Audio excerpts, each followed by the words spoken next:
The Toronto Raptors have already put Game 1 out of their minds and are now focusing on Game 2, even if the fan base might still be reeling over Tuesday's overtime loss.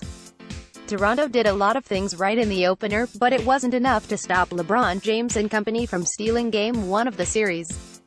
TSN.ca takes a closer look at the numbers from Game 1 to see where the Raptors can improve upon if they hope to defeat the Cavaliers in Game 2 Thursday night and flip the script of the series. Blocking LeBron's passing lanes in Game 1, LeBron was more effective as a distributor than a shooter. Although he still managed to score 26 points in the game, he was making plays that benefited his teammates more often. LeBron shot a combined 3 for 15 from the field in the fourth quarter in overtime. His 12 misses represented the most he has ever been off target in the fourth quarter, overtime in a playoff game. He was also just 1 for 6 at the free throw line. LeBron's effectiveness came from his passes. The Cavaliers made 13 field goals and 7 three-pointers off of his passes in Game 1. Both were postseason highs for the Cavaliers. Cleveland also shot an impressive 52% from the field and 50% from three off LeBron's passes alone. Kyle Korver benefited from this the most as the Cavs are 4-0 in the postseason when the three-point specialist records double digits in points.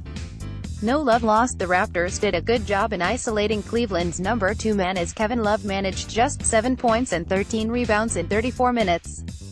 Love has also struggled for the majority of the playoff run so far as he's only shooting 32% from the field.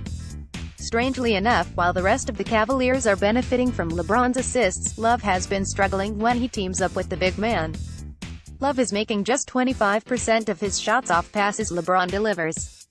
Slowing down Tristan Thompson struggled for most of the season and also had off-court issues that went public, but he managed to kick into a new gear in the postseason.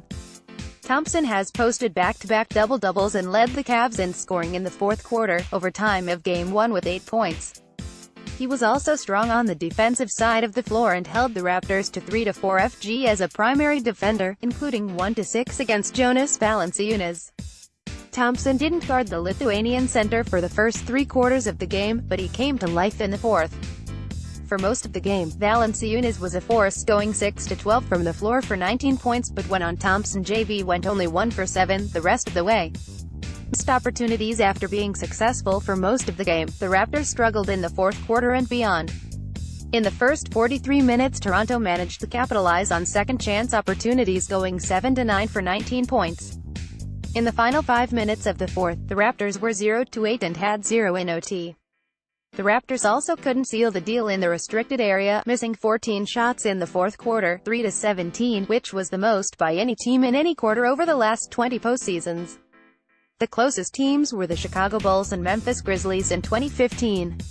But, luckily for the Raptors, it was just Game 1 of a best-of-7 series.